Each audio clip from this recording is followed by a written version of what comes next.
Lideramos el camino de la opinión pública y buscamos que la cultura del debate alcance consensos y soluciones a los problemas de nuestro país.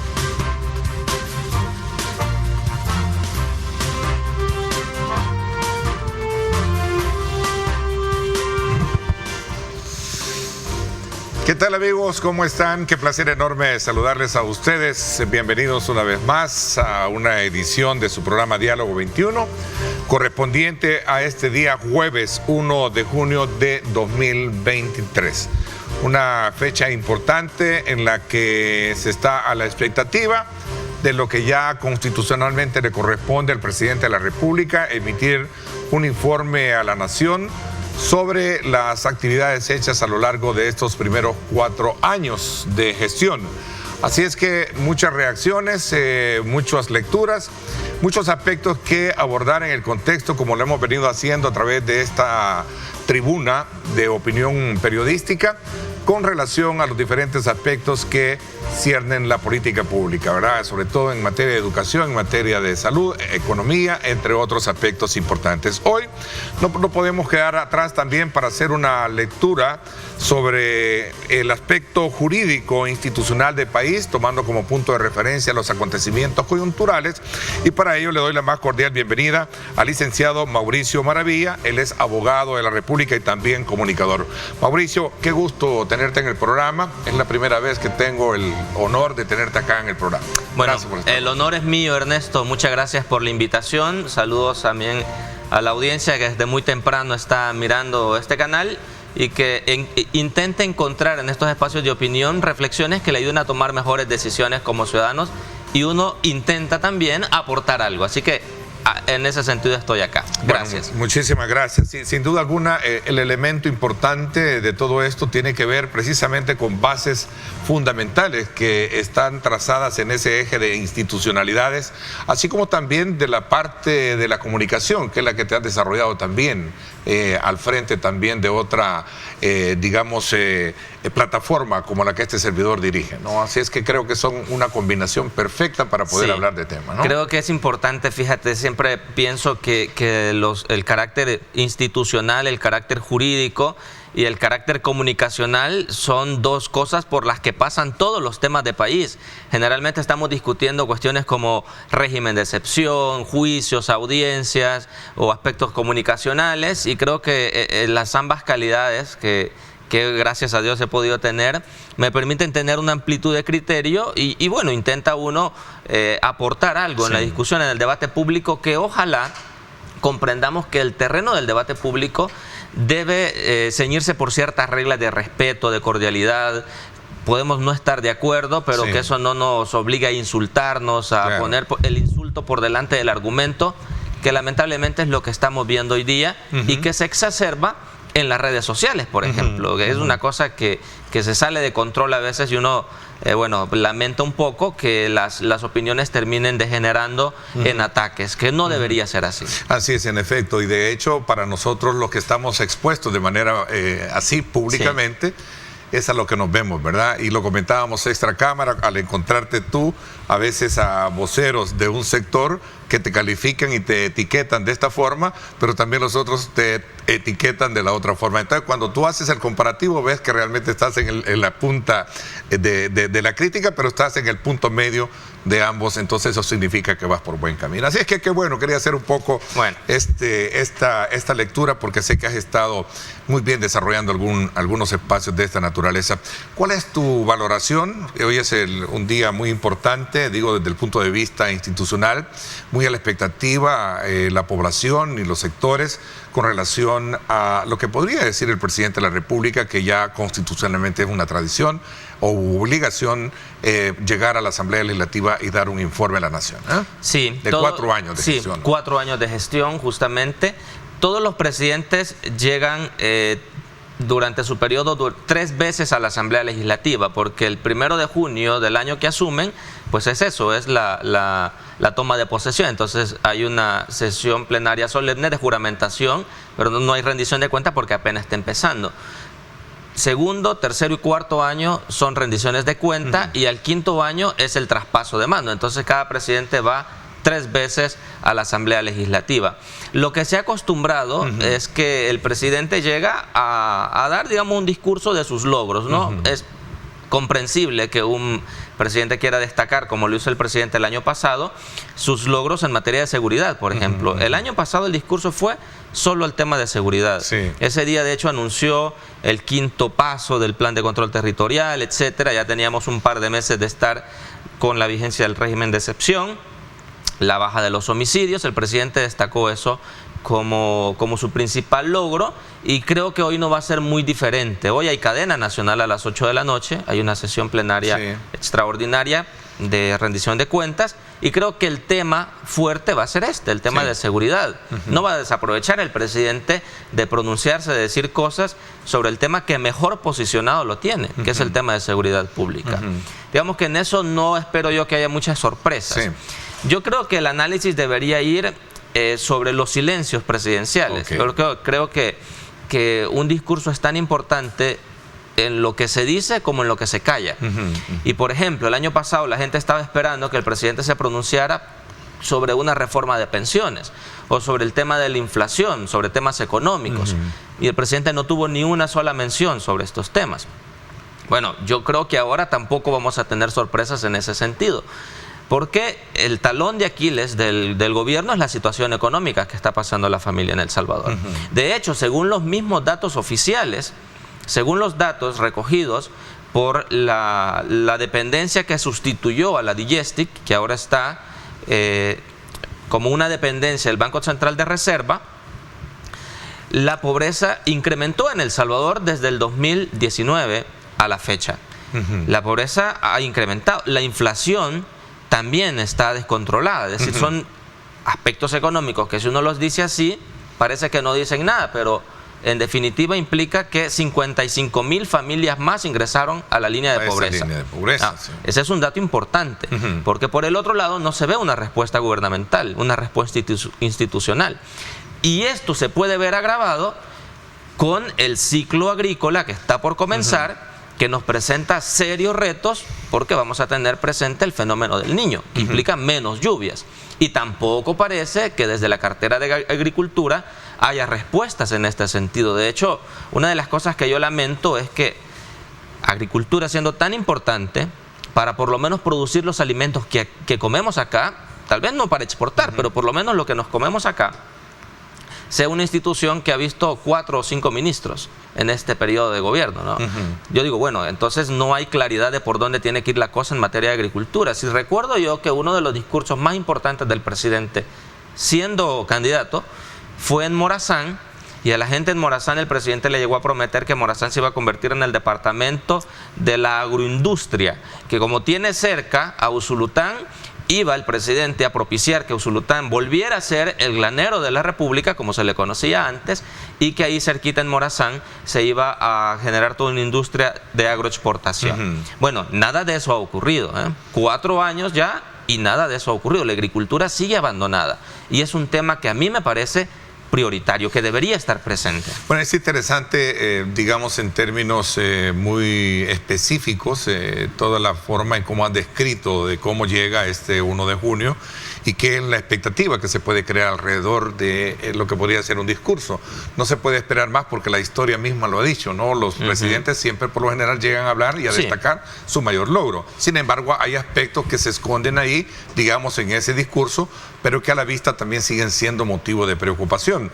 El presidente llega, pese a lo que tú describes, con una muy buena ponderación en términos de popularidad, y lo vemos en las encuestas, ¿no? El presidente tiene lo que cualquier político quisiera tener: un alto nivel de aprobación a 4 años de su gestión. ¿Y a qué crees tú que se debe, según tu lectura profesional, alrededor de todo esto? Bueno, son varias cosas. Primero, porque el presidente construyó su imagen de outsider, digamos, aunque no lo era, porque él sí venía del mundo de los partidos políticos, pero construyó su imagen, trabajó su imagen sobre la base del descrédito de los otros actores en el escenario político, ¿no? Arena y FMLN, sobre todo, que nos habían gobernado durante 30 años y a los que la gente ya, yo pienso que no quiere, la gente no encuentra en Arena y el FMLN, vamos, opciones, posibilidades, y creo que es así.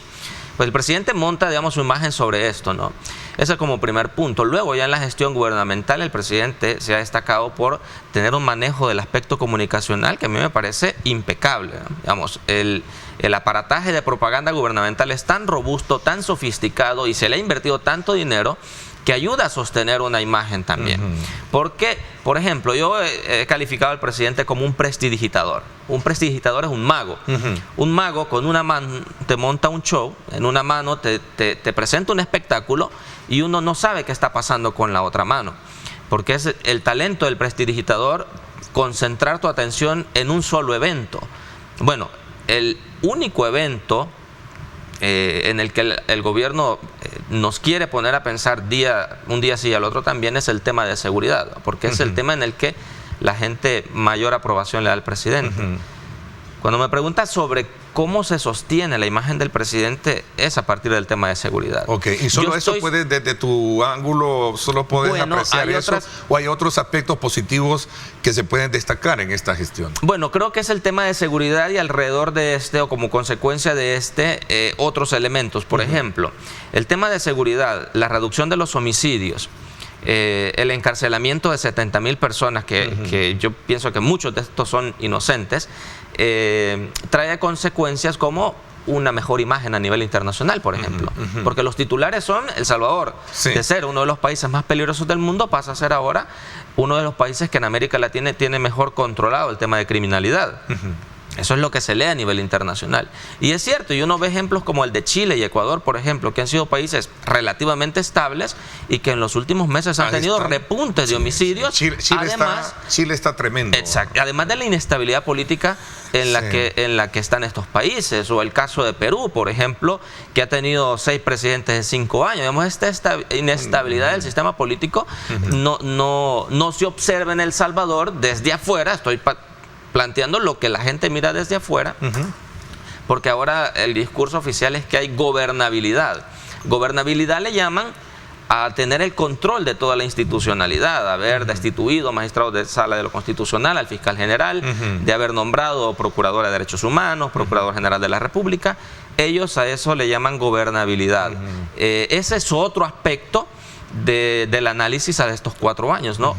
Porque yo veo, por ejemplo, el titular del Diario de Hoy esta mañana y dice reducción de homicidios, retroceso democrático y no sé qué otro elemento pone el Diario de Hoy ahí, tratando de retratar en 3 cosas lo que los 4 años del presidente significa. A ver, ese elemento importante que tiene que ver mucho con tu investidura como académica, como abogado profesional, es el hecho de que si existe una independencia que fue la gran pregunta después que se generó digamos, como esa fase de cambiar todo el esquema de organización o de representación en la Corte Suprema de Justicia, si existe o no independencia entre los poderes de Estado, entre los órganos de Estado. Y te hago esto porque al final la misma pregunta se le formula a un funcionario y dice sí.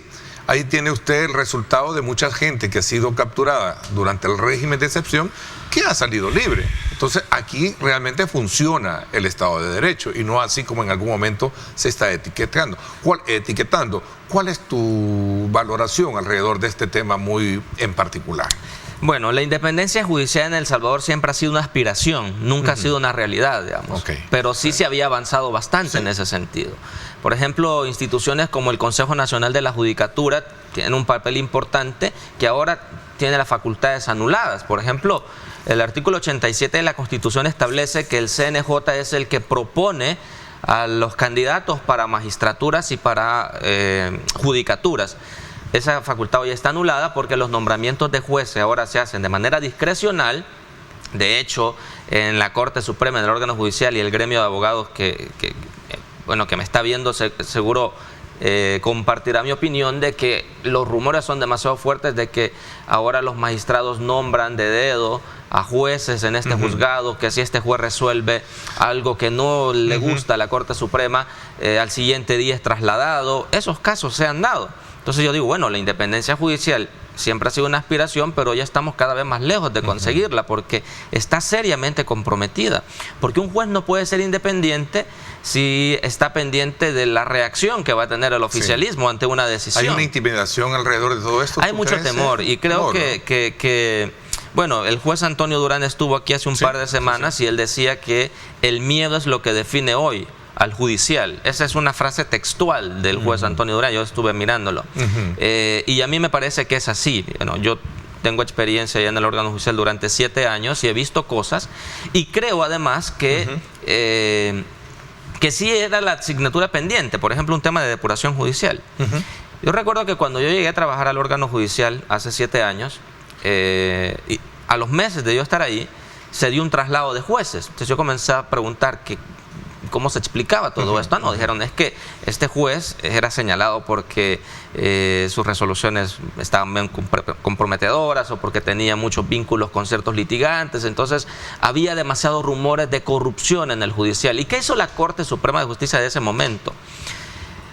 Cambiarlos de sede. Los que estaban en San Salvador a San Marcos, a Mexicanos, a Ilopango. Entonces la depuración judicial nunca se la tomó en serio la Corte Suprema de Justicia. Y eso hay que decirlo porque es así. Entonces ahora, claro, cuando el gobierno dijo tajantemente, ¿esto se cambia? Decreto 144, por ejemplo, la depuración de los jueces mayores de 60 años. Bueno, la gente estuvo de acuerdo porque dijeron, bueno, es que en el judicial siempre se ha oído rumores de corrupción, entonces que el presidente lo limpie está muy bien. El problema es que lo que ha ocurrido después de agosto y septiembre del 2021 es peor a lo que ocurría antes.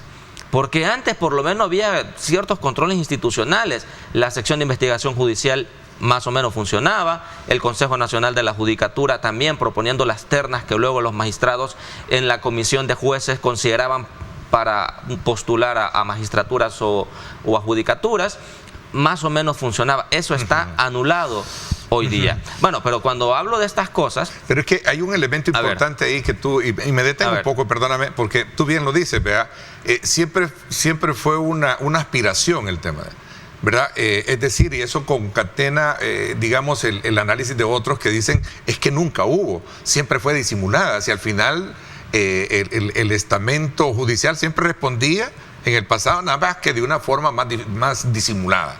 Sí, la diferencia... Hoy fue más tajante con lo que tú decías, pues hubo un cambio directamente y ahora esto es lo que se hace. La diferencia era que por la configuración legislativa, la integración del judicial también respondía a cuotas partidarias, ¿no? Otro elemento también. Entonces que había ahí que entran sumarlo. varios elementos. Ahora el tiempo ha cambiado, perdón, eso lo quería acotar, ¿no? Me parece muy importante esta acotación porque me permite decir lo siguiente, que nuestro principal problema como sociedad es que no hemos alcanzado a entender el valor, la importancia que tienen las instituciones independientes. Cuando el barón de Montesquieu, este autor francés, en su libro El espíritu de las leyes, en 1748, planteó por primera vez la separación de poderes, pensaba que la separación de poderes era un principio tan importante que iba a permitir que las instituciones, en tanto instituciones fuertes, iban a ser suficientes para contener los abusos de poder. Pero creo que, bueno, en aquel momento fue un análisis muy novedoso y fue un planteamiento que luego fue retomado por diferentes países en sus constituciones, y la separación de poderes hoy se pregona por todo el mundo, ¿no? Pero no entendemos qué significa en realidad la separación de poderes. Y en definitiva apunta a una cosa: el poder concentrado en un solo actor es muy peligroso, porque actúa sin controles. Y las instituciones fuertes lo que pretenden es controlar el ejercicio del poder. Está comprobado en la historia de la humanidad que cuando una persona concentra demasiado poder, siempre hay abusos. Siempre hay abuso de autoridad, abuso del poder, siempre se aplasta al que piensa diferente. Eso está comprobado. ¿Y es el caso nuestro? A mí me parece que se está abusando del poder, me parece que el ejercicio del poder en la actualidad es un ejercicio autoritario del poder y que está llevándonos a terrenos que uno no sabe cuáles son. Eso es lo que a mí me preocupa. Porque vaya, aquí se habla, por ejemplo, de institucionalidad democrática, independencia judicial, separación de poderes, un montón de figuras. Mi preocupación es que todo esto está vaciado de contenido. Y que a la gente, cuando uno le habla de estas cosas, dice la gente, ¿y de qué están hablando? Si mi preocupación hoy día es que los alimentos han subido un 10%, y lo que yo quiero que me resuelvan es este tema cotidiano de cómo acceder a la canasta básica. La gente tiene otras preocupaciones. Por eso la gente, con la depuración de los jueces, que a mí me parece que fue ilegal, la gente ni se pronunció. No era un tema que a la gente le preocupara. Era tan grande el clavo de la inseguridad para poder de alguna manera decir, bueno, sí. Yo pienso que si a la gente le hubiesen dicho el 2 de febrero de 2019, un día antes de la elección, mire, lo único que el presidente que usted elija mañana le va a resolver es el tema de seguridad. Y la gente hubiese ido a votar por eso. ¿Por qué crees tú que los gobiernos anteriores no le pusieron ese énfasis? O mejor dicho, ¿por qué no concluyeron a tomar decisiones como para resolver ese problema, que era parte de una deuda histórica? Si este problema de la inseguridad viene de hace 30, 40 años, que creció, ¿no? 30, 35 años con la llegada de los grupos transculturalizados conocidos como maras, ¿no? Sí. ¿Por qué crees tú? ¿Qué pasó? ¿Verdad? Bueno, hace 4 años, en la toma de posesión, el presidente comparó a El Salvador con un niño enfermo y dijo que este niño enfermo, que se llama El Salvador, necesitaba medicina amarga. Y la medicina amarga es parte, por ejemplo, de lo que estamos viendo con el régimen de excepción. ¿Sí? Las capturas masivas no iban a ser posibles en otro escenario en el que no fuera con el presidente controlando toda la institucionalidad. Porque ¿qué tal si los presidentes anteriores ejercen o implementan una acción de este tipo? Iban a tener controles institucionales, iban a tener a la PDH controlando la situación en las cárceles, al judicial verificando que las detenciones se hicieran de la manera correcta. Porque entonces fue para bien en algún momento eso, fue para bien en algún momento, si no, no se hubiera resuelto. Entonces, bueno, pero lo que intento decir más bien es que una medida de este tipo no es posible si no se vulneran derechos humanos. Ya, a eso apunto. Porque, por ejemplo, capturas, 70,000 capturas, muchas de estas, yo me atrevo a decir que la mayoría sin orden judicial. Porque en las actas de detención que los agentes firman, dicen detenido en flagrancia por el delito de agrupaciones ilícitas. Y entonces quienes han pasado por una escuela de leyes dirán, bueno, agrupaciones ilícitas, la flagrancia en agrupaciones ilícitas es una cosa jodida, ¿no? Complicado, pero bueno, las capturas se concretan. Luego, cuando las capturas llegan a control judicial, te encuentras con jueces que han sido puestos para darle trámite a esas capturas y que no controlan en su mayoría lo que pasa en su propio proceso, en su propio juzgado, porque están esperando directrices de la Corte Suprema de Justicia, que a su vez espera directrices de Casa Presidencial. Entonces, por eso digo, en otro escenario, el régimen de excepción no habría sido posible. Claro, cuando a la gente le preguntan en las encuestas si apoya el régimen de excepción, la gente, cuando escucha régimen de excepción, ha aprendido a asociarlo con seguridad. Es el éxito comunicacional del gobierno. Pero a la gente le preguntan en la encuesta de la UCA, por ejemplo, por elementos específicos del régimen de excepción y le dicen, ¿está de acuerdo usted con las capturas arbitrarias? Y la mayoría dice que no. ¿Está de acuerdo usted con las torturas en los centros penales? Que no. Y comienzan a enumerarle una serie de elementos que caracterizan el régimen de excepción y en definitiva uno dice, bueno, entonces la gente ¿está o no está de acuerdo con el régimen de excepción? El régimen de excepción es una marca hoy día. Claro, digamos, es una... no es una política pública, pero es un plan gubernamental en tema de criminalidad. Pero a la vez también es una marca. Hablar de régimen de excepción, hablar de seguridad, es estar en el terreno del lenguaje oficial, digamos. Porque régimen de excepción en el lenguaje oficial equivale a seguridad. Entonces, cuando entramos en este terreno, hablar del régimen de excepción, si yo, por ejemplo, ahora estoy cuestionando el régimen de excepción, a lo mejor estarán youtubers o gente de comunicación gubernamental queriendo cortar luego un pedacito de esta entrevista y decir, ahí está alguien en contra de la seguridad de la gente. Sacar el texto del ahí contexto. Está, claro, ahí está alguien defendiendo a los pandilleros. Es lo que se dice, y es mentira. Es mentira. Uno no puede defender a quienes quemaron un bus, el mexicano, a quienes asesinaron a 11 trabajadores de la electricidad en San Juan Opico. Uno no puede estar defendiendo a esta gente que son criminales en toda regla, que extorsionaban, que mataban, que violaban, que controlaban el territorio. Y todo eso. No, entonces uno no puede estar defendiendo esto. A ver, hay un elemento también importante que me parece que muy bien tú le das la lectura, que tiene que ver precisamente con el escenario en la que se mueve el gobierno actual, que es el legislativo, de donde se pondera precisamente también gran parte de los cambios que tiene. ¿Cuál es tu lectura, así y quizás breve por el honor al tiempo, y cuál es tu expectativa ya en materia electoral? Voy a correr en esto para aprovechar tu digamos, radiografía, ¿no?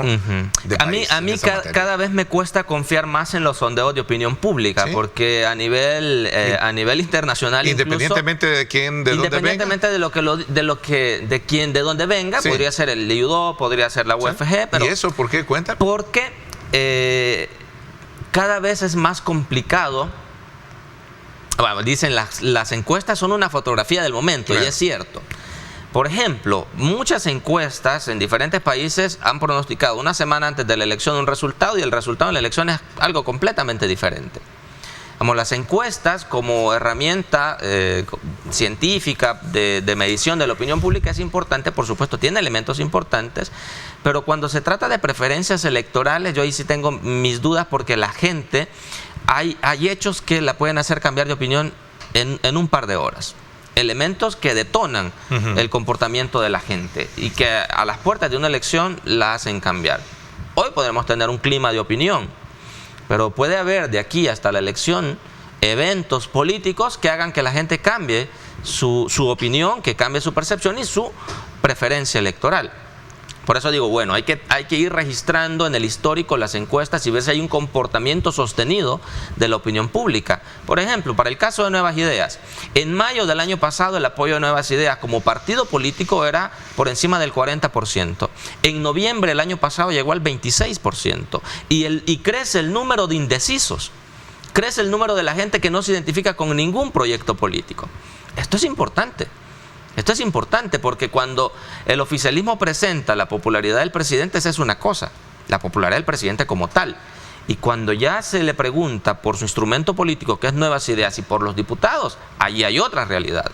Porque los diputados han demostrado, no quiero ser grosero ni peyorativo, pero muchos de ellos han demostrado incapacidad para ejercer el cargo que tienen hoy como diputados. Les han puesto un apodo ahí, a mí no me gusta mencionarlo, pero que apunta en esta dirección. Los diputados solo reciben papeles y los pasan. Reciben proyectos de ley y sin mayor discusión los pasan. Solo te doy un número antes de ir a la pausa. En septiembre del año pasado, de los 29 decretos aprobados por la Asamblea Legislativa, 14 fueron con dispensa de trámite. Hay un abuso en la dispensa de trámite. La dispensa de trámite, cualquier diputado que venga aquí pueda responder, está regulada en el reglamento interior de la Asamblea y es una herramienta que tiene la Asamblea cuando una iniciativa es urgente. Sí, yo lo entiendo, yo he estudiado el reglamento interior de la Asamblea, pero por dispensa de trámite han pasado destitución de magistrados, ha pasado decreto de destitución de jueces, ha pasado la ley Bitcoin, ha pasado la ley de compras públicas. La ley de compras públicas es un caso gráfico. El 24 de enero, me parece que fue, es propuesta por el Ministerio de Economía en la ventanilla de la Asamblea. En una sesión del martes 25 se discute en la Asamblea y al siguiente día es aprobada. Un día de discusión para una ley tan importante como la ley de compras públicas, que tiene que ver con la contratación de todos los bienes y servicios y compras por parte del gobierno, no se discute en un día. Te voy a hacer una contrapregunta sobre esa misma pregunta, porque yo recuerdo que alguien cuando le hice, digamos, o me hizo un planteamiento de eso también, otro le respondió, y en el pasado no era lo mismo, no se hacía lo mismo. Aquí hay grandes leyes que se aprobaron, que cambiaron la estructura económica del país. Te pongo el ejemplo de la dolarización, sí, donde hubo una insigne figura política que en su momento dijo era tan grande, dijo ¿para qué iba a leer tantos documentos? ¿Verdad? Aquí hubo un tema relacionado con las pensiones que igual forma dijeron, bueno, yo para que ni atención le puse cuando se aprobó esa medianoche, ¿verdad? O sea, como que ha sido una práctica que a la larga se ha tenido. Claro. Ahora me da la impresión que a tu criterio esto es mucho más evidente en todos los... Es más evidente. En todos los ámbitos, ¿no? Es más evidente y también es, como el oficialismo y los diputados de Nuevas Ideas llegaron diciendo que eso iba a quedar en el pasado. A eso te refieres, ¿no? Bueno, claro, que pero no. Las viejas prácticas iban a quedar en lugar de superarlas, salieron alumnos aventajados, aprendieron muy rápido y han repetido cosas que en el pasado se hacían. Entonces, ¿qué los hace diferentes? A eso es a donde yo apunto. Ok, me voy a ir a hacer una pausa y cuando regresemos nos vamos a ir así, vamos a dar un paso ya al clima electoral y sobre todo también te dije, te quedó la parte de la perspectiva. ¿Cuál es tu expectativa con relación a los números? Vamos a entrar ya al clima electoral. Muy bien. Ya el día de ayer pues prácticamente se está definiendo lo que podría ser una fórmula presidencial de parte de un sector de la sociedad civil que puede engranar y que obligadamente o constitucionalmente debe ir acompañada y respaldada por un partido político, pues no puede participar así.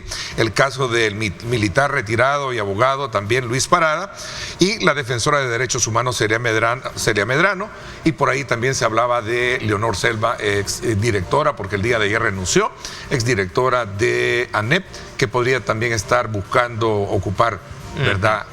Dejó su cargo y pues desde luego ocupar también, correr por una candidatura a la vicepresidencia por este movimiento. Voy a hacer una pausa, 7 de la mañana en punto. Pausa, gracias por estar con nosotros.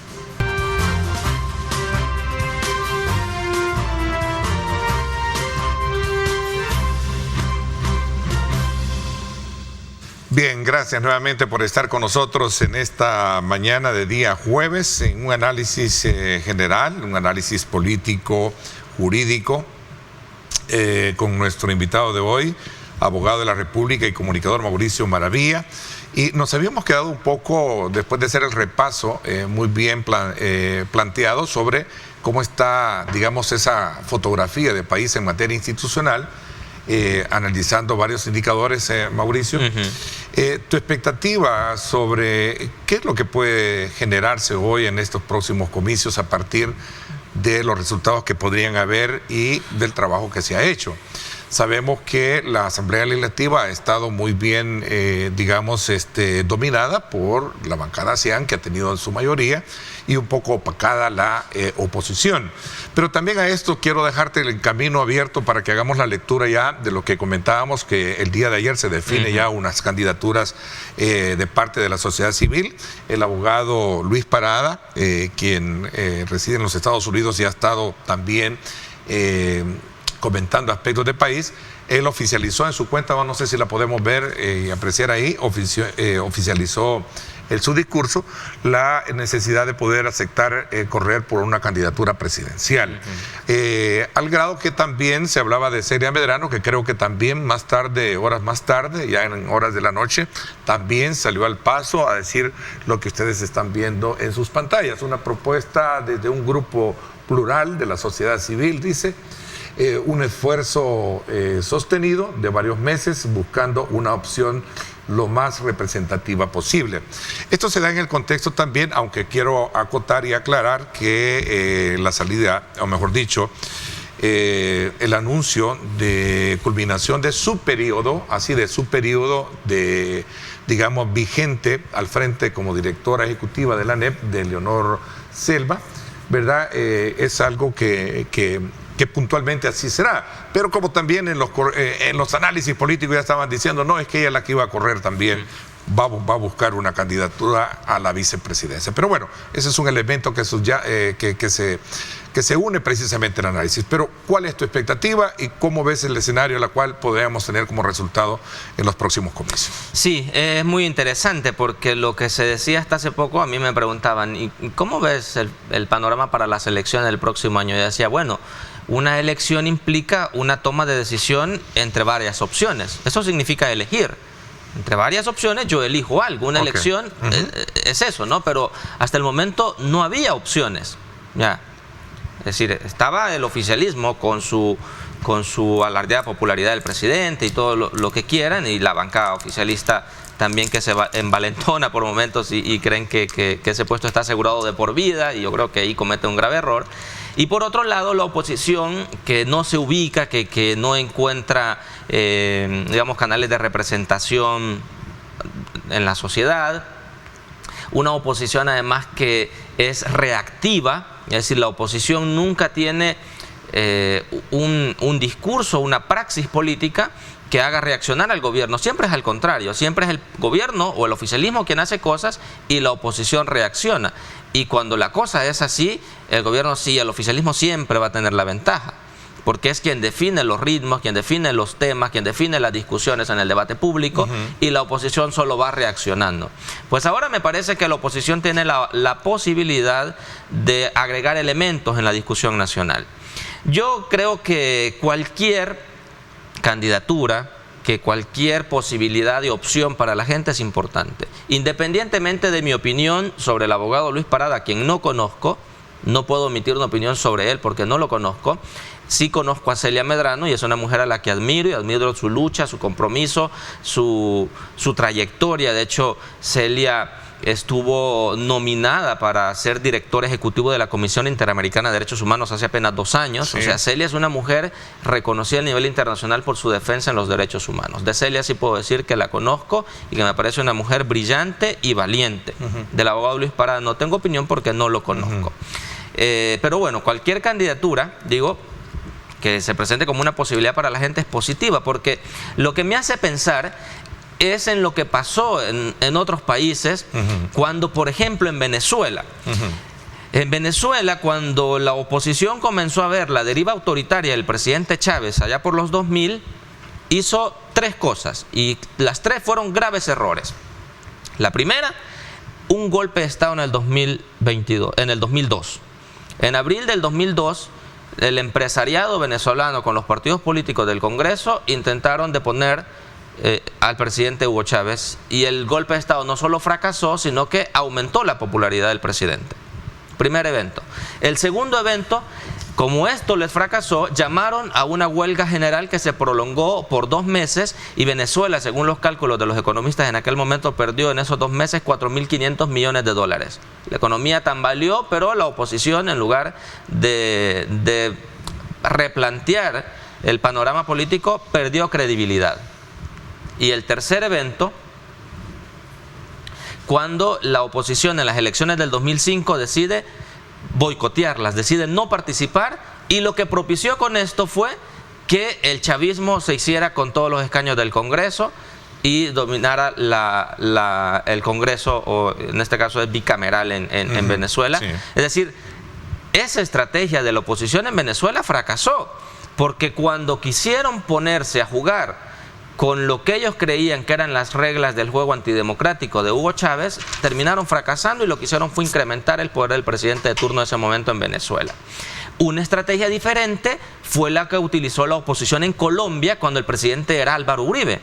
En Colombia, cuando Álvaro Uribe comenzó a mostrar algunos elementos autoritarios de concentración de poder, de querer dominar las instituciones, etcétera, la oposición, en lugar de implementar estrategias como la oposición vecina, Venezuela, utilizó los canales institucionales, los canales democráticos, para lidiar con esto que para ellos era el problema de Álvaro Uribe. Y esa estrategia funcionó mejor, porque en la opinión de los profesores de Harvard, Steven Levitsky y Daniel Ziblatt, en este libro, Cómo mueren las democracias, aquí está retratada esas 2 anécdotas. Si existen canales institucionales, y las elecciones representan un canal institucional y democrático todavía en El Salvador, la oposición tiene que usarlos.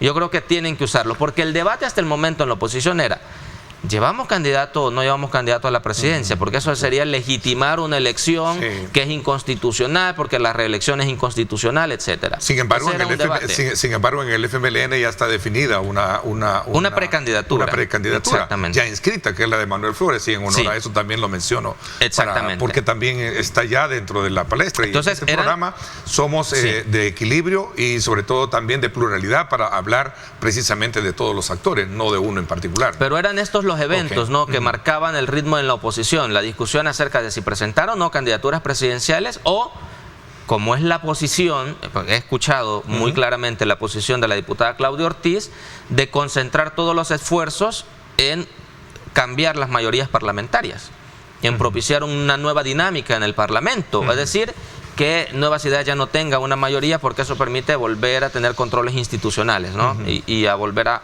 a ejercer la Contraloría que le corresponde al órgano legislativo también. Bueno, esos son los escenarios planteados, ¿no? A mí me parece que la elección presidencial sí es un reto, es una cuestión un poquito, el caso, arriba. Antes de que hagamos lo de la presidencial, cuéntame un poquito sobre qué opinión te parece este impulso que lleva el FMLN con el caso de Manuel Flores y también con un candidato de la vicepresidencia, precandidato, que viene de la diáspora. Sí, bueno, Werner, no me recuerdo el nombre. A Manuel Flores tengo algunos años de conocerlo porque lo he entrevistado varias veces también en otros programas que yo he podido conducir en la televisión. Y bueno, porque además él tiene familia cerca de donde yo vivo, donde vive mi familia. Sí. Y con Manuel alguna amistad hicimos en algún momento y tenemos confianza. Pero más allá de la persona, veámoslo un poquito de la manera institucional. Esa confianza me permite decir lo siguiente, que admiro sí el optimismo de Manuel Flores, porque lo escuchaba el otro día en una entrevista de radio decir que el FMLN se está recomponiendo y que él como candidato va a trabajar para que la imagen del FMLN se renueve.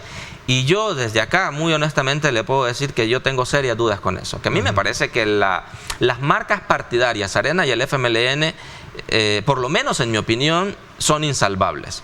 Que cumplieron un ciclo, que cumplieron un papel en la historia política de El Salvador, pero que ya no representan una opción para la gente. Y eso lo digo tajantemente.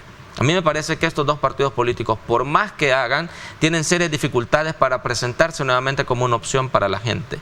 Tendrán su base, seguramente, tendrán su base de apoyo, lo que se conoce como el voto duro, que en las elecciones pasadas los abandonó y que llevó al FMLN a tener nada más de 23 diputados que tenía, a tener 4 ahora. Tienen una dinámica interna además muy problemática, porque ahí se habla de los grupos de no sé quién, del grupo de no sé quién, y tienen sus propios líos, ¿no? Entonces, pero a mí me parece eso, y además, porque me parece que en el FMLN, como en Arena, las juventudes de esos partidos, los liderazgos jóvenes, no tienen el valor para dar un golpe sobre la mesa y redefinir las cosas en esos partidos. Porque siguen los mismos dirigentes, siguen el mismo lenguaje, las mismas posturas, y eso, pues a mí me parece que no conecta con nadie, ¿no? Más allá de su base, yo no sé si pueden aspirar a ese que te digo que es el voto oscilante o el voto indeciso que ha crecido en los sondeos de opinión pública. Por tanto, la opinión mía sobre la candidatura del FMLN es esa, ¿no? De que, bueno, más allá de la persona, más allá de Manuel Flores, me parece que el peso que tiene la bandera en la conciencia de la gente, en el imaginario colectivo, es demasiado fuerte. Ok, interesante. Vamos ahora a examinar el tema ya, digamos, como resultado presidencial. ¿Qué es lo que está en juego entonces en esta nueva, digamos, aventura a la que se va a someter el país en términos de una elección que abarca diputados, gobiernos municipales, presidenciales? Y voy a hablar del Parlacen, aunque realmente, ¿verdad? Es un tema que a mi criterio debería de examinarse mejor en un debate, ¿no? Sí, bueno, ¿qué es lo que está en juego en las elecciones presidenciales? A mí me parece que bueno, primero tengo una opinión sobre la reelección, y yo no vacilo en decir que para mí la reelección es inconstitucional. La Constitución lo establece, la reelección es inconstitucional. Pero en política se dan hechos políticos. Más allá de los análisis jurídicos, se consuman hechos políticos. Y para mí, la candidatura del presidente Bukele será un hecho político, algo que vamos a tener, querramos o no querramos, sea o no sea constitucional. Es algo que se va a dar, digo, la postulación de él como candidato. El respaldo constitucional de la resolución que le permite a él participar, no ser reelecto, sino participar. ¿Para ti no tiene sustento jurídico? No, primero por el origen de la resolución, ¿no? Que era una demanda en otro sentido para ver si a una ciudadana se le quitaban los derechos de ciudadana por promover la reelección, y allí la sala aprovecha para, a mí me parece que de manera burda, introducir esta habilitación para que el presidente se postule como candidato. Pero ese es un análisis jurídico que podría hacerse a nivel constitucional. Pero yo tengo mi opinión sobre esto. Pero más allá de eso, reñida si ves esta elección. ¿Cómo? ¿La vas a ver reñida desde ese punto de vista de ya salir nuevos actores? Bueno, vamos, el presidente con quien riñe es con la Constitución, pero con otros actores políticos no le veo posibilidad, porque digo, bueno, el nivel de apoyo que tiene el presidente es muy difícil que lo consiga otro actor político que se plantee, más allá de los perfiles, que si es un profesional, que si tiene buena... Pero digo, bueno, cada vez en el mundo los políticos se parecen más a rockstars, se parecen más a estrellas del espectáculo, y el posicionamiento de estos es trabajado como una marca, como se trabajan las marcas comerciales. Los políticos se van pareciendo cada vez más a esto, ¿no? A construcciones más que realidades. Entonces, yo creo que cualquier perfil que salga hoy día con la intención de competir en la presidencial tiene serios problemas, primero de posicionamiento y luego porque el presidente sin duda utilizará todos los medios a su alcance para promover su reelección, y esto implica incluso el uso de los fondos públicos, el uso de la Dirección de Obras Municipales, el uso de toda la institucionalidad para promoverse. ¿En qué escenario crees tú, o bajo qué escenario crees tú que se va a desarrollar esta elección? Vamos a tener una elección, aparte de lo que ya tú mencionabas, una elección donde haya equilibrio, donde haya transparencia, donde no se den denuncias de persecución política, como en su momento he escuchado de algunos partidos políticos, ¿no? Bueno, yo esperaría que no, pero este es el deber ser. No sé institucionalmente cómo se van a canalizar todas estas cosas, porque sí creo que el oficialismo no se va a arriesgar, por ejemplo, como no lo ha hecho, como ahora dicen el discurso, a encarcelar periodistas o a encarcelar opositores, porque no lo necesita. Vamos, Daniel Ortega tampoco lo necesitó por un montón de tiempo. Mientras la popularidad se mantiene, tú utilizas tu caudal político y social para seguir consolidando tu poder, pero una vez ese caudal comienza a perderse y tienes el control institucional, ahí sí incrementas la represión, incrementas tu carácter autoritario, pero el presidente no necesita hacerlo ahora mismo. ¿Para qué lo haría? No tiene ninguna necesidad de hacerlo. No hay persecución política a tu criterio acá en el país, como lo denuncian algunos sectores. Hay capturas de dirigentes de partidos políticos como el FMLN, por ejemplo, que están detenidos por acusaciones de corrupción. Pero yo digo, bueno, si los criterios fueran técnicos, jurídicos, y si la Fiscalía de verdad hiciera un buen trabajo, en la misma situación estarían funcionarios actuales que tienen serias acusaciones de corrupción también, casi tan graves o en algunos casos más graves que las que tuvieron gente que ya está presa. Entonces yo digo, bueno, ahí es donde uno pone en duda la independencia de la institucionalidad en El Salvador. Y cuando la institucionalidad se comienza a manipular o se comienza a empujar con más fuerza hacia un sector y se protege a los otros, bueno, eso es lo que me parece a mí que está ocurriendo. ¿Cómo ves el papel del árbitro en este escenario? Ya para finalizar, porque lamentablemente, y confieso que me quedo con el sabor a seguir conversando contigo y tus análisis. El Tribunal Supremo Electoral. Sí. Bueno, a mí me parece que el Tribunal... ¿Bajo qué reglas crees tú que se va a someter el país? Es un grave problema, porque ahora mismo tiene 3 días, por ejemplo, para elegir a la empresa que va a gestionar lo del voto electrónico, y no hay acuerdo. El Tribunal Supremo Electoral está liado, ahí tiene un lío terrible en cuanto a la organización. Cuando pensamos en el Tribunal Supremo Electoral, casi siempre nos concentramos en la figura de los magistrados, y yo creo que en el montaje de una elección sí son importantes, pero son más importantes todas las personas que están detrás de los magistrados, que son los técnicos, expertos en temas electorales, y el Tribunal Supremo Electoral está lleno de esa gente que ha hecho elecciones, que las ha sacado adelante, que cuando la Sala de lo Constitucional del 2009 al 2018 les metió el voto cruzado y el voto por rostro, supieron sacar adelante la elección. Creo que esta gente que sigue ahí en el Tribunal Supremo Electoral es la que sí va a lograr llevar adelante esta elección. El liderazgo del tribunal, los magistrados del tribunal, a mí sí me dejan ciertas preocupaciones. A propósito, hablando de esto, en una declaración que se publicara hace 2 días, la presidenta del Tribunal Supremo Electoral decía de que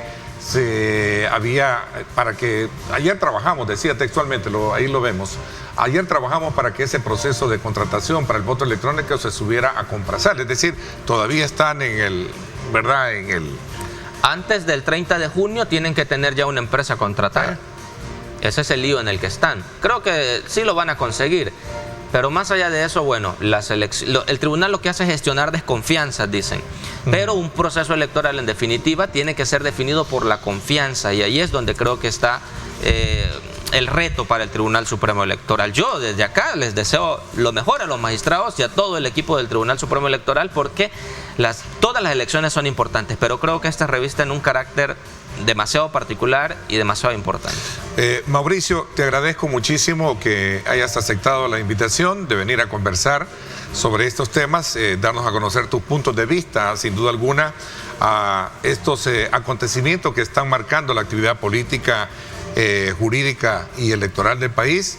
Espero tenerte más frecuentemente acá con estas lecturas. Cuando quieran. Gracias al equipo de producción, a usted, Ernesto, por la invitación, y a todos los que nos han estado mirando, un fuerte abrazo. Gracias. Nos vamos a la pausa y cuando regresemos vamos a conocer aspectos relacionados con el trabajo de mantenimiento que está llevando a cabo en las calles y avenidas, así como también carreteras principales por parte de Fovial. Vamos a hablar acerca de ese trabajo muy importante. Pausa y regresamos con más.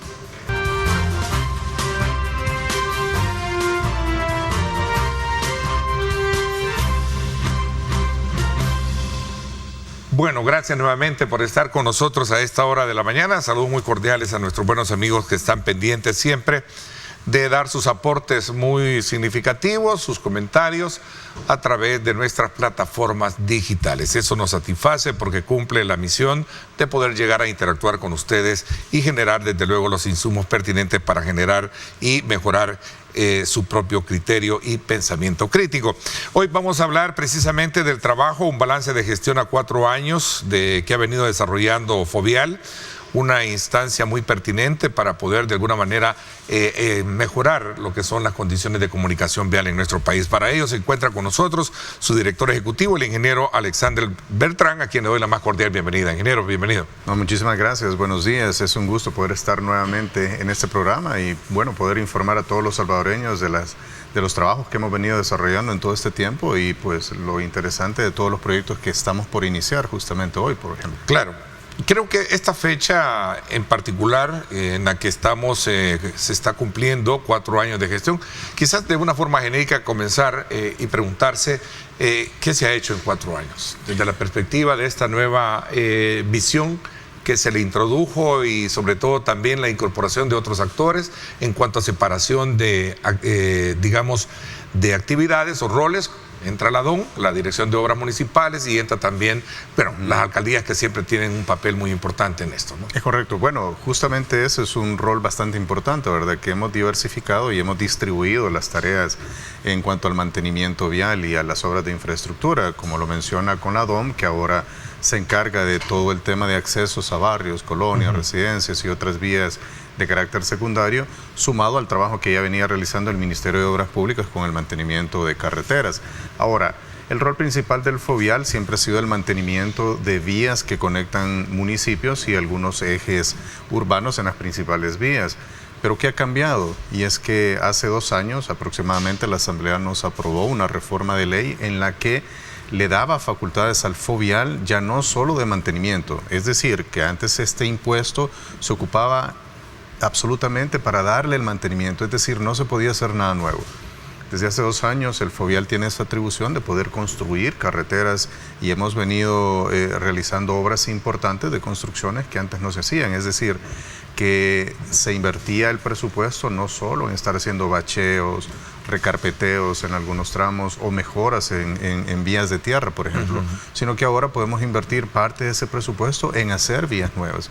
Entonces, ese ha sido un cambio bastante significativo.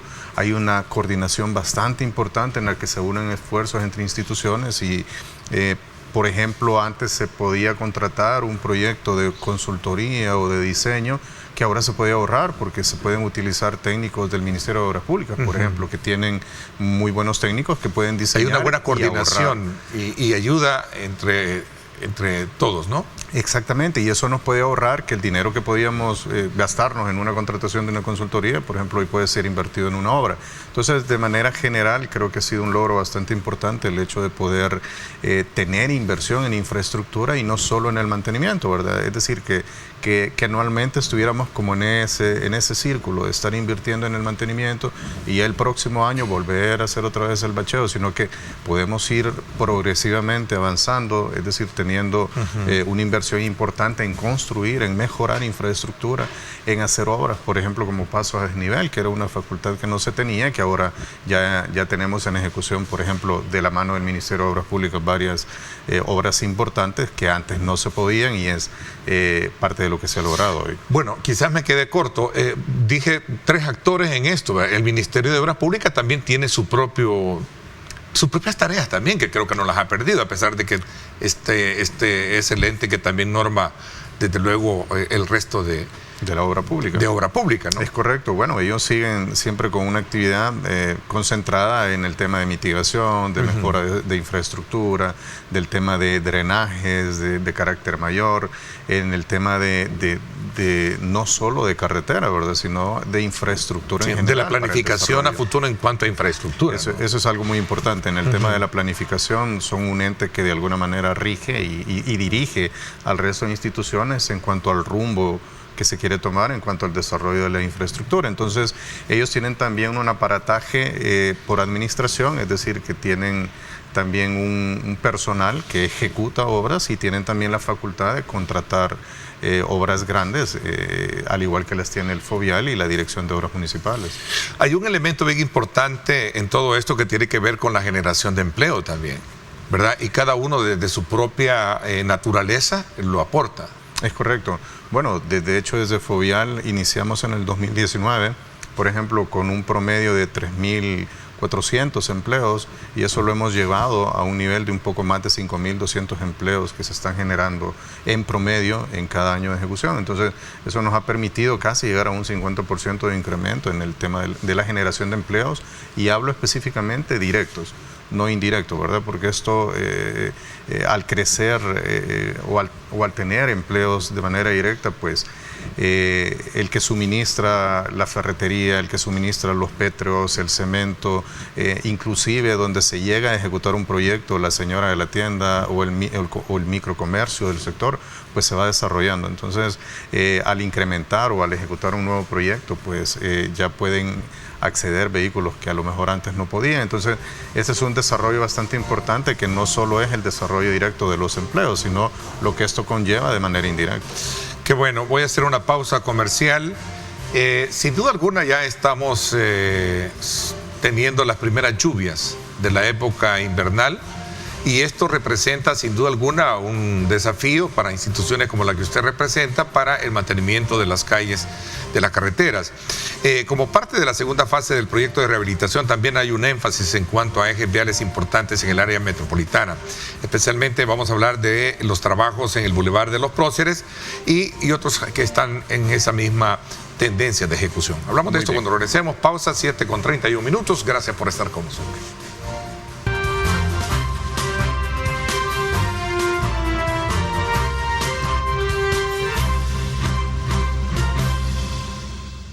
Bueno, gracias nuevamente por estar con nosotros. Nos da muchísimo gusto compartir con ustedes nuestra señal. Hay que mantenerse pendiente, desde luego, de lo que va a ocurrir este día en la sesión solemne que se va a llevar a cabo en la Asamblea Legislativa, donde el presidente de la República se espera que a eso de las 8 de la noche llegue a dar su discurso a la nación. Continuamos nuestra conversación con el ingeniero Alexander Bertrand, director ejecutivo del FOVIAL, y estamos ahora entrando en una importante etapa de nuestra conversación sobre esta segunda fase del proyecto de rehabilitación de los principales ejes viales, entre ellos el tema de los próceres, que creo que es una arteria que es de alta densidad de circulación que tenemos hoy en día, ¿no? Correcto.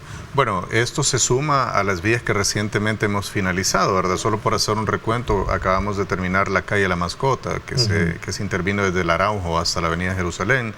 Hemos intervenido también recientemente la 49 Avenida hasta el Boulevard de los Héroes, a las cercanías de la Universidad del Salvador. De la misma manera, la 25 Avenida Sur, entre la calle Montserrat y justamente a intersectarse con la Universidad del Salvador. Y queremos anunciar que este día, en horario nocturno, todo lo que ha mencionado se ha hecho exclusivamente en horario nocturno. Esta noche vamos a iniciar con el mantenimiento del Boulevard de los Próceres entre la 49 y la Monseñor Romero. Vamos a tener un cierre parcial, siempre se va a poder utilizar uno de los carriles, pero en el sentido circulando hacia Santa Tecla, pues vamos a tener un cierre de 2 de los 3 carriles que ahí se ubican. Esto para que tomemos en cuenta todos los que hacemos uso de este sector. Vamos a tener un cierre, repito, esto es en ahí horario. está el mapa, ¿verdad? Que nos guía lo que nos está diciendo. Así es. Quiero hacer énfasis en que esos trabajos van a ser exclusivamente en horario nocturno, empezando desde las 9 de la noche y finalizando al día siguiente a las 5 de la mañana. Pero es importante porque tenemos un tráfico importante todavía en horario nocturno, pero si quisiéramos que tomaran algunas vías alternas, vamos a tener gestores de tráfico, vamos a tener Policía Nacional Civil también en apoyo, pero es importante que lo tomemos en consideración y que a partir de esta noche nosotros vamos a estar trabajando hasta la primera semana de agosto. Esperamos que los trabajos puedan ser finalizados antes, pero sí es importante que tomemos en consideración el inicio de estos trabajos. Ahora, todo esto implica desde luego una logística importante, como usted decía, ¿no? Coordinar con la policía y sobre todo también para que la población sepa que va a suceder, que se van a llevar a cabo estos trabajos y que para evitar cualquier tipo de inconveniente, a pesar de que ya en horas de la noche pues baja obviamente la circulación, ¿no? A ver, hay un aspecto bien importante, la época de lluvia demanda de mayor atención, no solo con el énfasis de lo que estamos hablando, sino que también de otras. Sí, bueno, nosotros nos venimos preparando desde previo al invierno, ¿verdad? Venimos realizando actividades que son preventivas y estas pueden ser el chapeo, la tala de árboles, la recolección de toda esta basura que se acumula en los drenajes longitudinales en las carreteras, pero también en la ciudad pues realizamos tareas de prevención que son las limpiezas de tragantes, de cunetas y de algunos drenajes que pues por la naturaleza se acumula basura de uso común o maleza, hojas. Entonces, venir realizando esta tarea es bastante importante para que cuando se tengan las primeras lluvias, estas no estén obstruidas, ¿verdad? Y se generen las inundaciones que en algunos puntos se han venido realizando. Pero ya en la época de invierno, que ya tuvimos las primeras lluvias y hemos tenido fuertes de alguna manera, estamos realizando tareas también bastante importantes y una de ellas es estar ejecutando obras que permitan disminuir esas afectaciones que se tienen por las lluvias. Quiero mencionar, por ejemplo, en Los Chorros, que es uno de los sectores vulnerables, hemos venido perfilando 3 puntos bastante importantes sobre esta carretera.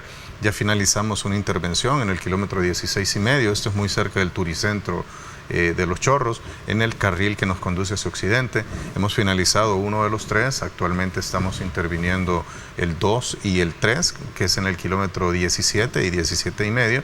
Estamos en etapa ya de lanzado de concreto, esto es para impermeabilizar, para evitar estos derrumbes o estos deslizamientos o el desprendimiento de rocas, por ejemplo. Entonces esto se suma ya a las tareas siempre de prevención, pero que estamos ejecutando durante parte del invierno para disminuir cualquier riesgo que en esta carretera se pueda suscitar. ¿Y qué grado de, digamos, o de afectación prevén ustedes que se puede tener a partir de que entendería yo que antes de entrar a un invierno se prepara todo de cara a que el impacto sea menor?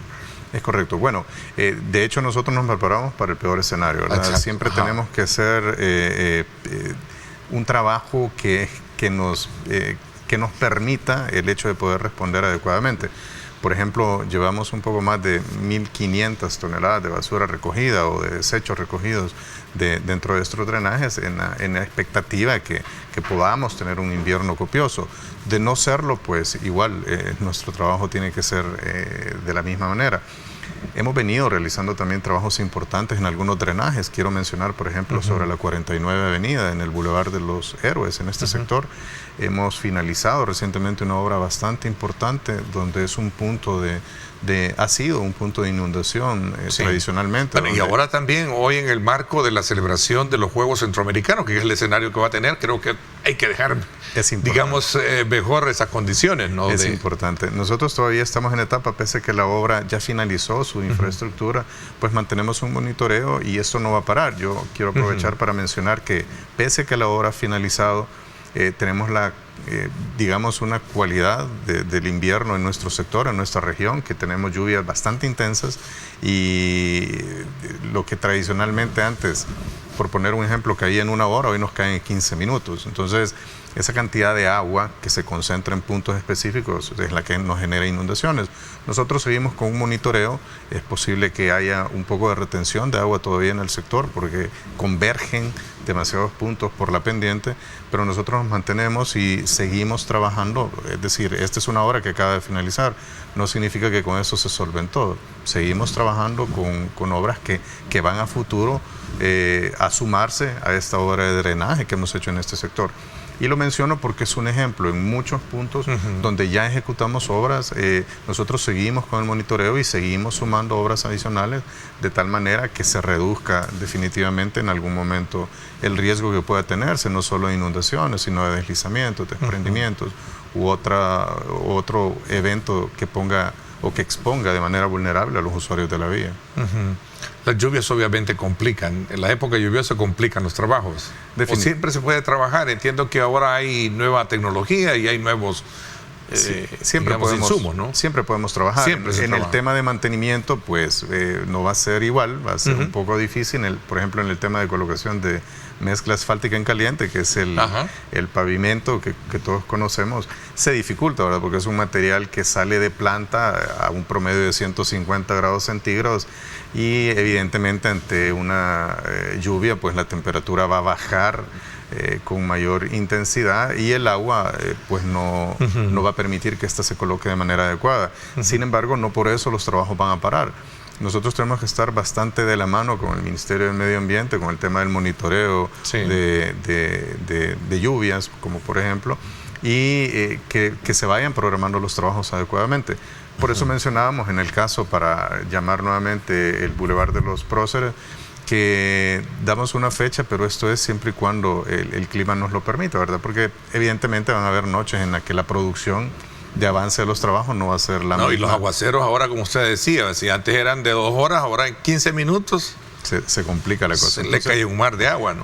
Sin embargo, nosotros no vamos a parar, ¿verdad? Vamos a de alguna manera coordinarlo para que siempre se ejecuten. Conecta una fase 2 de este mismo proyecto con la 49, me decía. Así es, esto... Y la 25, entendería yo, ¿no? Exacto. Que trazan la parte metropolitana como una de las 3 fundamentales ejes. Exacto. Una de las tareas que Fovial tiene, como lo mencionaba, es la conectividad entre municipios, pero en las áreas urbanas, hablando específicamente de San Salvador, estos ejes viales que son los que unen carreteras importantes. Si veamos este ejemplo de los Próceres, si nosotros venimos del occidente sobre la Monseñor Romero, ahí finaliza la carretera, pero conecta a la ciudad a través del Boulevard de los Próceres, que es un eje de conexión para Comalapa, por ejemplo, para la autopista Comalapa.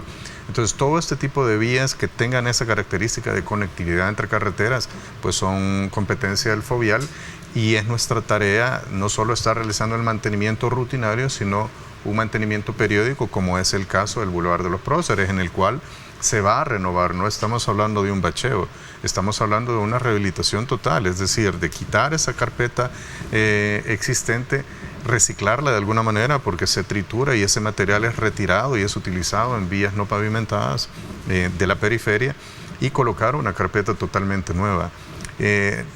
Nivelar de alguna manera los pozos, que es un problema en estas vías, sino que ya dejarlos con tapaderas nuevas y a nivel.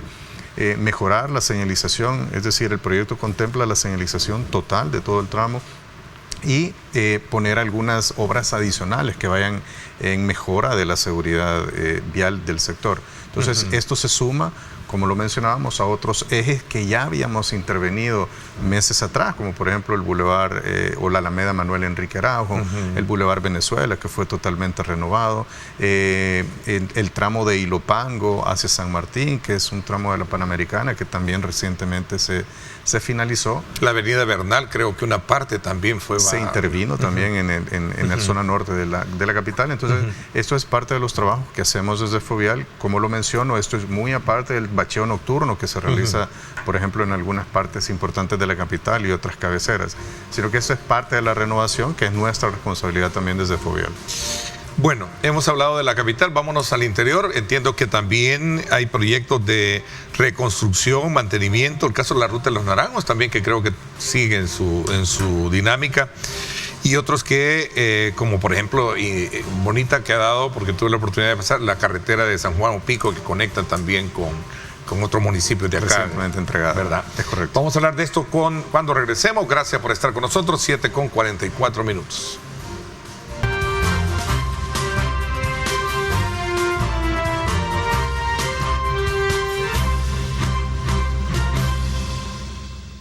Gracias nuevamente por estar con nosotros a esta hora de la mañana. A ver, vamos a aprovechar también proyectar o conocer lo que se ha proyectado en el trabajo de ejecución del mantenimiento, reconstrucción, por ejemplo. Vayámonos al interior de la República. En el caso del bypass de Usulután, ¿qué ha pasado ahí? Se supone que es una obra que está relativamente nueva, ¿no? Sí, pero ya necesita ser tratada. Es correcto, esta obra pues fue finalizada, si recuerdo, por ahí por el 2002, entiendo, por ahí, muy cercano a eso. Sin embargo, pues la obra ha presentado algunas grietas longitudinales, transversales, un desprendimiento del fino. Para los usuarios del sector, pues se habrán percatado en determinado momento que hacía mucho ruido las llantas. Esa es una señal cuando uno baja los vidrios y escucha un zumbido de las llantas, es cuando hay bastante poro y esta carpeta de alguna manera tiene la grava expuesta. Entonces no estaba en su mejor condición y pues ya tenía un poco más de 20 años, ¿verdad?, de haber sido construida y pues nosotros hemos decidido hacer la rehabilitación, pero hemos querido dar. Y esos 20 años, perdón, ingeniero. Sí. Esos 20 años son los que traza un proyecto para darle, digamos, como el tiempo de vida de una carretera, o va a depender también del flujo vehicular que se tenga. Obviamente ahí pasa el fuerte de vehículos, ¿no? Así es. Bueno, va a depender de muchos factores, ¿verdad? Del tipo de tráfico, del uso, del tráfico promedio diario anual que por ahí circule, entre otras condiciones.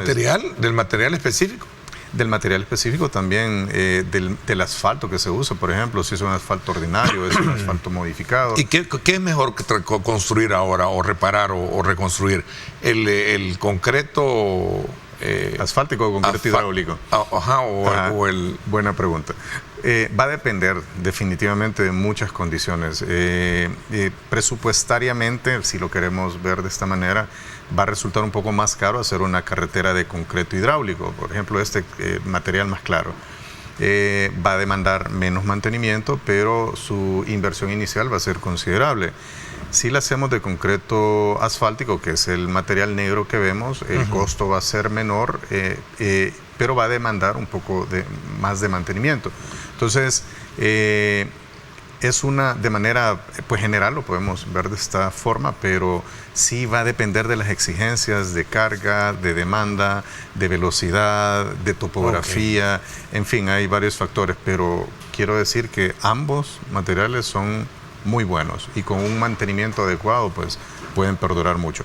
Pero en el caso del bypass decidimos hacer un reciclado en caliente, que es una técnica bastante moderna que facilita los trabajos, que estos se puedan hacer de manera más expedita. Y básicamente consiste en que se fresa o se extrae parte del material existente en un promedio de 5 a 6 centímetros y con el material restante se vuelve a reciclar una capa de 2.54 centímetros o el equivalente a 1 pulgada mezclado con material nuevo que va modificado para que se reactive parte del material ya existente y se pueda aprovechar de alguna manera el pétreo o la grava que ya tenemos, ¿verdad? Somos un país que no nos sobra, de hecho, el pétreo. Entonces, una buena técnica de reciclaje es aprovechar lo que ya tenemos. Pero no solo vamos a esto, sino que se va a hacer una ciclorruta en este sector también sin afectar los carriles. Es decir, con el hombro que ya tenemos, reacomodando los carriles, va a quedar un espacio para todos los usulutecos o los cercanos a la zona, donde puedan usar de manera segura la bicicleta. Va a quedar señalizada, va a quedar con dispositivos de seguridad que puedan de alguna manera separar la ciclorruta del uso o del tránsito regular de los vehículos y pues vamos también de alguna manera a arborizar el Arriate Central, es decir, a dejar algo estéticamente más bonito, entregar una obra que no solo sea la carpeta, sino que sea un espacio bonito para los usulutecos. Bueno, dejemos a mi pueblo y ojalá quede bien esto, ¿no? Usulután. Vámonos al occidente del país, Naranjos. El caso de los Naranjos ya está en la etapa final también, que es una conexión entre Santa Ana y Sonsonate, que obviamente y otros municipios muy importantes donde hay mucho desarrollo turístico. ¿Sí? Hemos venido realizando varias intervenciones en la carretera, este tramo de los Naranjos, que es, como bien lo dice, comunica Santa Ana con Sonsonate. Meses atrás habíamos hecho una intervención bastante importante en la jurisdicción de Huayúa, ya digamos en el cantón Los Naranjos como tal, una zona con bastante desarrollo turístico, con bastante afluencia de turistas, pero decidimos hace un par de meses iniciar la intervención en el tramo de la jurisdicción de Santa Ana. Esto es muy cerca del redondel de la carretera panamericana hacia la carretera de Los Naranjos. Hemos intervenido una buena parte, aproximadamente un poco más de 3 kilómetros de rehabilitación total. Esto es una técnica diferente a la que mencionábamos de la técnica del bypass, pero esto se asemeja a una técnica de reciclado en frío, que es reutilizar parte de los materiales que se han triturado, estabilizarlos con cemento hidráulico. Esto es bastante interesante. Tener una base un poco mejor estabilizada y sobre ello colocar una carpeta totalmente nueva.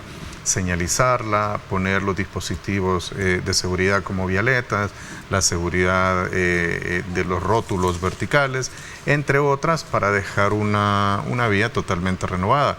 Esto se vendría a sumar ya a buena parte de la ruta que ya va a quedar totalmente rehabilitada, y nos quedaría un promedio de 3 kilómetros más para dejar la ruta totalmente intervenida.